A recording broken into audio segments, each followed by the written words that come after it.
Angola est grande, qui doivent se permettre de dire, bon, le Cabinda c'est un petit pays, nous allons occuper ce pays-là par la force. Et moi je dis, je dis bien, à toute responsabilité, le jour où le Cabindé, nous, Cabindé, le jour où nous dirons que nous sommes Angolais, le Congo-Kinshasa perdra Matadi, perdra tout le Bas-Congo. Parce que pour les Angolais, le Cabinda servira pour eux une base d'appui. Et pour occuper même ce petit point noir, Congo-Brazzaville, vous ne voyez pas les méfis qui sont en train de vous faire. Vous êtes un grand pays, Congo-Kinshasa. Mais les Angolais occupent des villages, des territoires là-bas, et vous ne dites rien. Le Congo-Brazzaville qui n'a pas de frontière commune avec l'Angola. Mais les Angolais se permettent de défier les Congolais. Ils traversent au Congo, Brazzaville, avec des voitures et tout ça, ils vont enlever des gens là-bas. Ils les tuent. Et ils vont jeter le cadavre, le Cabindé, au Congo-Brazzaville. Alors, les Angolais disent, nous sommes fiers, tout ce monde-là, que ce soit Congo-Kinshasa, qui dit grand, Congo-Brazzaville, nationaliste et tout ça, ils ont peur de nous. Nous pouvons tout faire.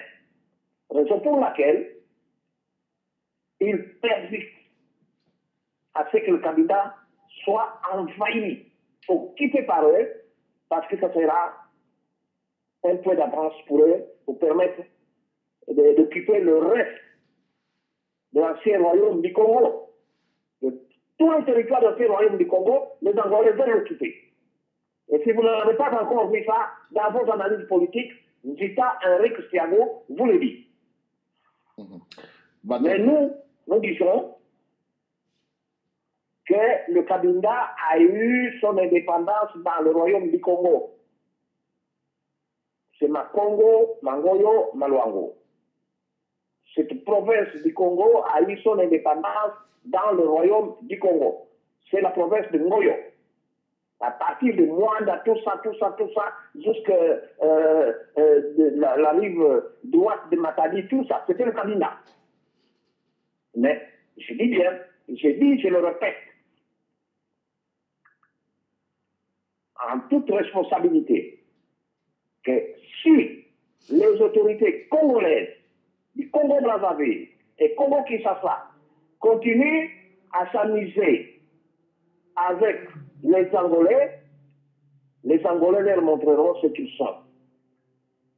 C'est-à-dire l'occupation de l'ancien royaume, tout le territoire de l'ancien royaume du Congo. Notez bien ce que je dis. Et je m'appelle Zita Henrique Thiago. Merci, Monsieur le Président. Merci, Président Zita. Alors, est-ce que le frère Némi a une question à poser au Président Zita? Oui. Bonsoir, Président. Il vous écoute. Oui. Oui, j'ai une question à vous poser, Président. Il semble que on accuse aujourd'hui le FLEC d'être impliqué dans l'organisation politique qu'on appelle communément Bundu Dia Congo ou BDK.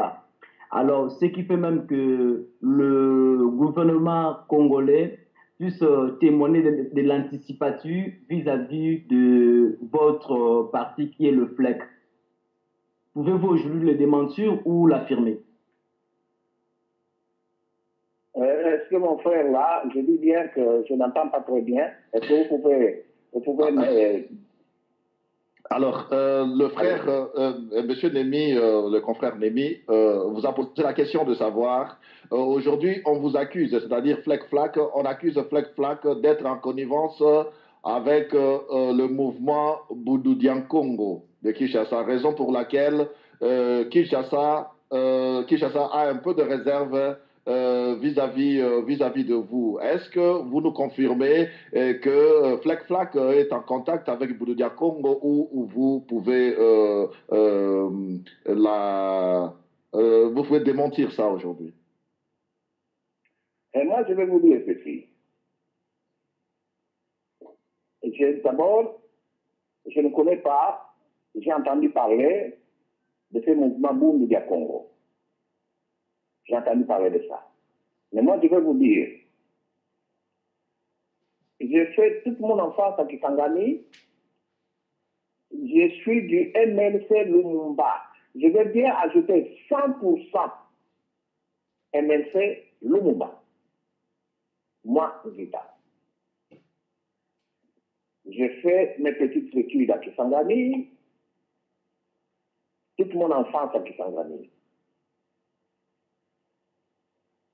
Quand je suis descendu à Kinshasa, j'ai trouvé dans cette lutte de libération du Congo, il y avait Nabako. Les premiers prisonniers que les Portugais avaient fait là-bas, politiques, au Cabinda, ce n'est pas à cause des soulèvements du Cabindé. C'est Nabako, à cause de Nabako. Nous avons participé, les Cabindés ont participé avec l'argent, le sang et tout, dans la lutte de libération du Congo et de l'Afrique en général. Aujourd'hui, nous ne menons pas une lutte tribale au Congo, en Angola. Nous revendiquons notre droit à l'autodétermination d'une nation. C'est la nation cabindaise, je le dis bien. Je suis du MNC Lumumba. Alors, si je suis du MNC Lumumba, vous n'allez pas me dire que je suis du Bouloudia Congo. Demandez les anciens de Kisangani, ils connaissent bien le chef d'État Henri Thiago. Et peut-être qu'ils viennent là aussi, il peut bien se rappeler des États à Kisangani. Le frère Mandou Boulonyati, mais pourquoi le président Mobutu a aidé la lutte du Kabila? Tout le monde disait, parce qu'il veut envahir le Kabila. Si Mobutu avait voulu envahir le Kabila, il le ferait. Et quand Olden Roberto avait bénéficié, qui est angolais, la base de Kinkusu, ce n'est pas que Mobutu avait dit, je veux récupérer Mbaza Congo, à Saint-Salvador du Congo là-bas, non. Alors, M. Nzita, le FLEC, connaît bien les limites territoriales, qui dit que le Kabinda, c'est une nation sœur à la nation congolaise, une nation sœur à la nation angolaise. Mais pas question d'envahir le Kabinda, et le Kabinda n'a pas envie de se mettre dans les affaires intérieures de notre territoire. Merci beaucoup, Monsieur le Président. Monsieur le Président, il y a une question qui m'est venue en esprit. Aujourd'hui, Kabila est en train de se battre pour son indépendance. Il y a plusieurs pays, plusieurs provinces. Qu'est-ce que vous pensez sur l'indépendance du Sud-Soudan? Est-ce que quand le Sud-Soudan a accédé à l'indépendance, vous avez, Monsieur le Président Zita, qui a donné toute sa vie pour cette lutte de libération de l'enclave de Kabila. Est-ce que vous avez aussi dit, oui, moi aussi, notre tour viendra? Moi, j'ai dit, justement, le Congo le président du Congo-Kinshasa, le président du Congo-Brazzaville, le président du Gabon et les autres de l'Afrique centrale devront avoir honte. C'est moi qui dois poser cette question à ce président-là. Comment est-ce qu'eux, ils voient aujourd'hui que le Soudan ne se fait pas de l'autre Soudan? Alors qu'à l'OIA, on avait dit, ou l'Union africaine aujourd'hui, on avait dit, il faut respecter l'intangibilité des frontières. On ne parle pas seulement du Soudan, on parlerait aussi du Niger. Ces gens-là ont des frontières. Ce sont des territoires unis qu'on sépare. Mais nous n'avons pas de frontières communes avec l'Angola. Et si moi je vous disais aujourd'hui que je vais proposer que le Kabila soit un État confédéral au Congo, à un des Congos, qu'est-ce que les gens vont dire? Les Congolais, d'ailleurs ils avaient déjà dit ça, les Congolais veulent envahir le Kabila. Mais ça, donc je vous ai dit ici que le Kabila c'est un protectorat. Et vous, les Congolais du Congo-Kinshasa, les Congolais du Brazzaville, vous seriez, vous, le premier à être témoin et de soulever la question kabylaise à l'ONU et à l'Union africaine et à la communauté européenne pour défendre la cause juste du peuple kabylais et non pas d'avoir peur des Angolais.